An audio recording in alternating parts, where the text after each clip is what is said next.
Hello, I'm Crypto Casey. This is the ultimate guide for beginners on how to get started with investing in digital assets like Bitcoin, Ethereum, and other cryptocurrency. We will go step by step together. Not only will you learn how to buy cryptocurrency, you will also learn everything you need to do before buying cryptocurrency. That way, all of your investments are safe and secure. The best part? It's going to be a lot easier than you think. I remember when I first Google searched how to buy cryptocurrency a few years ago, and it was really overwhelming.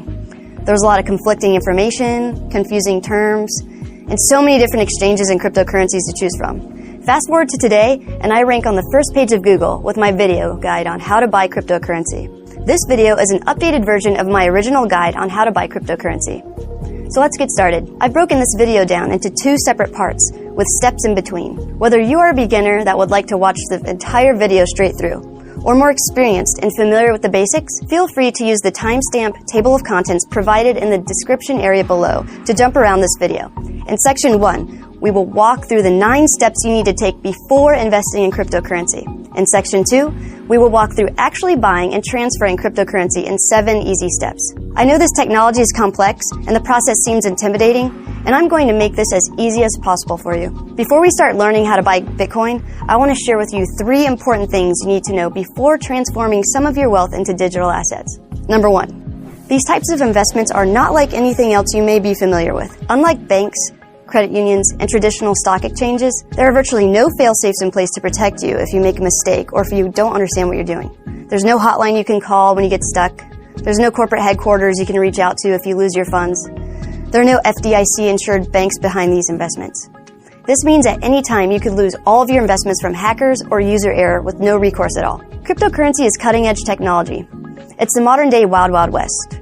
So it requires some focused time and energy to wrap your head around. Luckily for you, I've done a lot of the legwork to compile this step-by-step guide. From research, keeping up with daily news, and experience buying, selling, transferring, and storing cryptocurrency, I've updated this ultimate guide to ensure you receive the knowledge and understanding you need to be successful in cryptocurrency investments.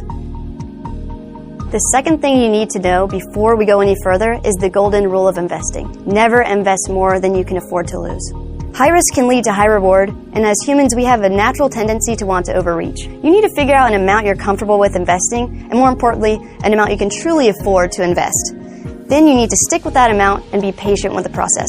Cryptocurrency is a lot more volatile and unpredictable than the stock market. Unlike the 9-to-5 New York Stock Exchange, cryptocurrency is traded 24/7 around the world. So if you want any chance of getting a good night's sleep as a crypto investor, you need to budget an amount of money you're going to invest and stick to it. Since you're not dealing with any banks and other third-party financial institutions, this process is basically helping you set up your own personal bank to manage your own personal funds.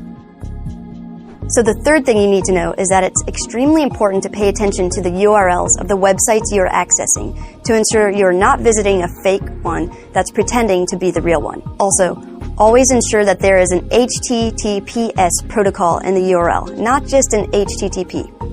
This means that the site has a secure sockets layer, or an SSL, protecting the information passed through the website by a user. Always ensure that the actual URL is correct as well. There are a ton of phishing sites that pretend to be the real site in order to steal your username and password to gain access to your account on the real website. Once you are 100% sure you are accessing the right URL, bookmark the page and only access the site going forward using that bookmark. That way you never become a victim of a phishing site. To make it safer and easier for you, I've listed all of the links you'll need in the description area below. So as we set up your accounts, make sure you scroll down to the description area of this video and click on the links provided to access the correct websites safely. Okay, without further ado, I've broken this section down into 9 easy steps you need to take before investing in cryptocurrency. Let's learn how to buy crypto. Step 1.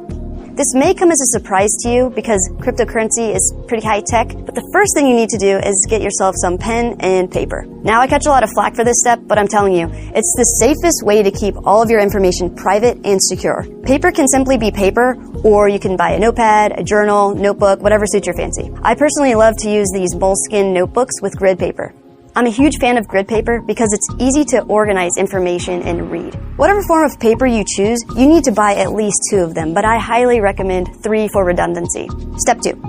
Use your paper notebooks to store all of your passwords, login credentials, and any other sensitive information regarding your crypto wallets, exchanges, and other accounts I'm going to walk you through setting up in this video. Never store passwords or login data online with a password manager, on your phone, or on any device connected to the internet. You need to store all of your information on paper with paper backups. This is why I recommend buying at least 2 paper notebooks. You should store your notebooks in separate locations to be safe, because you never know if or when your house or office may be affected by a fire, hurricane, flooding, or any other destructive event that could compromise your paper notebook. Consider storing one notebook in a fireproof safe at your house and another one at a safety deposit box at a bank or something similar. Remember, you are your own bank. There are no pre-built fail-safes in this technology, and there are hackers everywhere trying to steal your funds. So it's up to you to take the necessary steps to protect your investments. Also, if you decided to buy the Moleskine notebook I suggested, there is an "in case of loss, please return to" section and an "as a reward" $ line. You should definitely fill that out. And if your paper journal doesn't have this available, I recommend using the first page of your paper notebook for contact details and a reward for returning it if lost. Think carefully and consider how much you would pay to incentivize someone who found your notebook to return it safely where it belongs. Step 3. You're going to need to create a lot of different, long, complicated passwords when setting up your cryptocurrency investment accounts, wallets, and more. These passwords need to be extremely strong, so I'm going to share some tips with you on how to create passwords. Hackers are not sitting around on computers trying to guess your password. They use programs that automatically run through massive databases of common passwords and random combinations of characters. To protect yourself from this, you need to make very long passwords containing random numbers, letters, capitalization, and special characters. Don't use common phrases, famous movie lines, or anything resembling a word or a sentence really.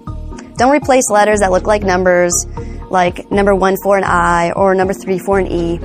And don't simply spell words or sentences backwards, because people do that a lot as well. Password cracking software takes all of those common practices into consideration when guessing passwords. Also, sometimes people set up websites that help you randomly generate passwords.